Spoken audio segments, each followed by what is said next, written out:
Let me preface this by thanking those of you who have expressed their concern about me in my previous video.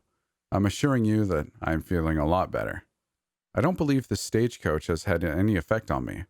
My injuries have gotten better as well, even though I've discovered that I've twisted my ankle a bit and therefore have trouble walking, which is why I'll probably stay off work tomorrow as well.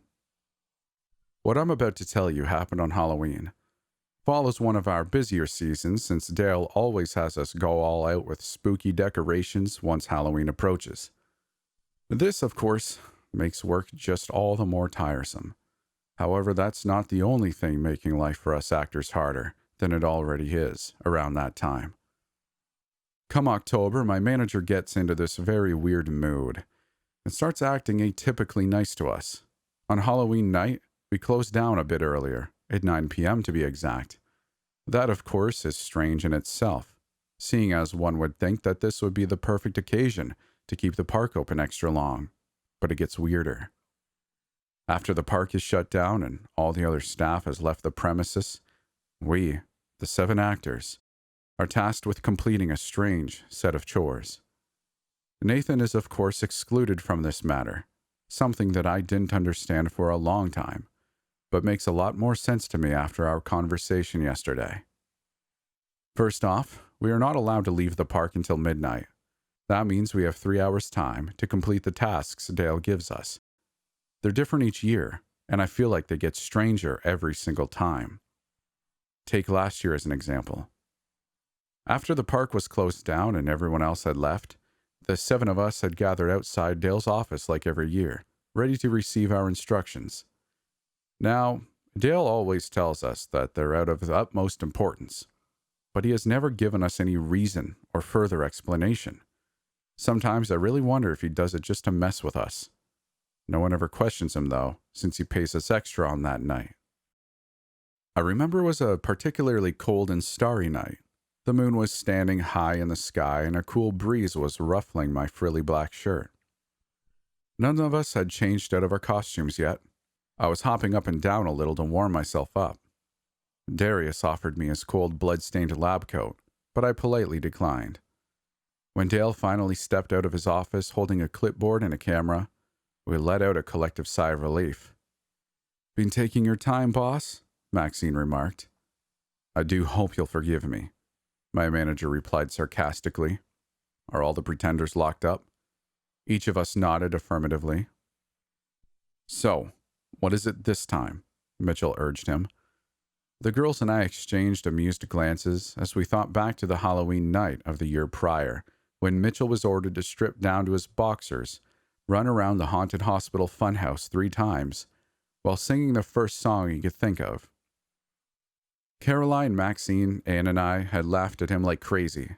Admittedly, that had been a bit mean, but seeing your coworker jog around in nothing but his underwear singing Bad Moon Rising was something none of us could take seriously. Darius, Oliver, and Dale had tried not to make a big deal of it, but we hadn't been able to hold back. Anne stifled a giggle at the memory, to which Mitchell shot her a death glare. "Don't worry, Sheriff," Dale assured him. "No one's going to be forced to lay eyes on that soft belly of yours tonight." A low chuckle rippled throughout our group. Mitchell cursed. "No, ladies and gentlemen, tonight's task is one including every one of you. First, we will relocate to the Candyland. No one's allowed to say a word on our way, except me. Once we're all there, we gather on the main plaza in a circle. You join hands and close your eyes. I'll be standing in the middle.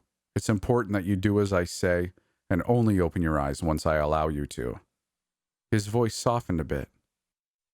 "And after that, we'll just go and hang out in one of the restaurants in Hollywood until midnight.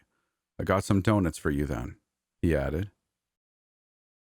Anne, who was still in her clown's costume, raised her hand.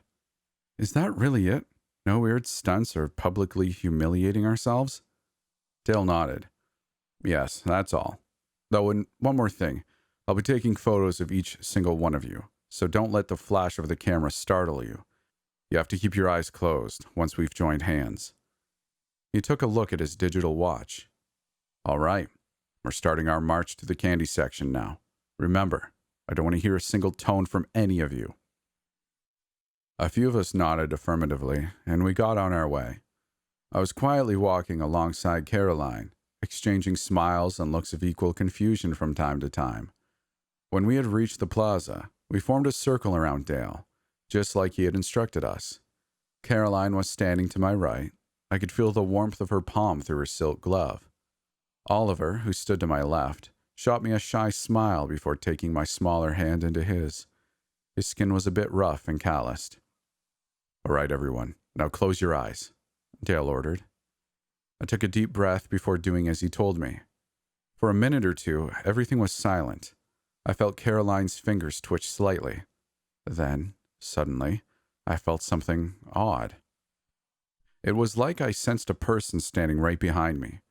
For a split second, I was almost certain I could even feel their breath in my hair. The sensation lingered for over a full minute. I know because I was counting the seconds in my head. Still, I marked my manager's warning and kept my eyes shut. I shuddered when they finally seemed to have moved past me. Oliver must have felt me shiver, seeing as he gave my hand a reassuring squeeze. Only seconds later, Dale unexpectedly spoke up. His voice was low and very grave. "Don't move." I took a deep breath. Caroline's fingers were trembling ever so slightly. I could hear someone, presumably one of the guys, cough quietly. Dale hissed at him to shut up. "Stay still," he whispered. "Just a little longer now." He then added something in an even more indistinct voice, something I couldn't understand. It sounded like a question, though. "All right, I'm going to take your pictures now. Keep your eyes shut and stay still," he commanded. Moments later, I could see a camera flashing brightly through my closed eyelids. From the electronic beeping noise that followed, I assumed that Dale was looking through the photos. For a second, it sounded like he was holding his breath before exhaling again. "Okay, that's all," he finally told us. "You can open your eyes again." With a collective sigh of relief, we let go of each other's hands. Looking around at my coworkers' faces, I found every emotion ranging from confusion to unease displayed on them. "There," Dale said with a smile. "Wasn't that hard, was it?" "Well, it sure beats last year," Mitchell remarked. "Let us take our coats, though, next time," Caroline added. "I mean, I'm freezing." As promised, Dale had unlocked the door to one of the restaurants in Hollywood for us and let us sit inside. He had apparently kept his promise, seeing as there were 2 large boxes of donuts standing on the largest table, waiting for us. "Help yourselves," he offered before turning to leave. "Aren't you joining us?" Oliver asked. Dale smiled bitterly. "I think you'd have more fun without your boss in the same room. I'll be dropping by at midnight to let you guys out." With that, he left us by ourselves. We spent the remainder of our night shift talking and playing more or less improvised games. The donuts were delicious, and I think we were having a good time. None of us really commented on the Halloween task until I asked if anyone had been able to understand what Dale's inaudible question from earlier was. "What question?" Mitchell inquired, the piece of donut in his mouth muffling his voice. I frowned. I'm pretty sure he said something. I just don't know what. Did no one else hear it? The others shook their heads. "So, what do you guys think this was? Some kind of seance?" Anne inquired. I felt kind of weird when we did it, almost like someone was walking around behind us. I finished her sentence. My friend nodded eagerly. "Yes, exactly." "I liked last year's task better," Oliver chimed in, amicably nudging Mitchell, who was sitting next to him. "At least that gave us something to laugh about. This was just plain unsettling." "I didn't mind it, actually," Darius remarked. "It felt kind of cool doing this thing as a group. There was like this sense of unison to it."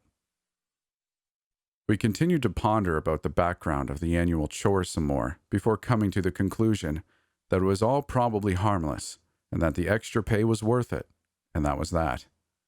While I have never been able to make any sense of this odd tradition, it's pretty obvious that it has something to do with the park.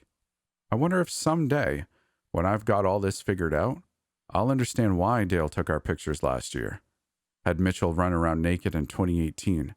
and a lot of us square danced for 1 hour on the Hollywood Plaza in 2017.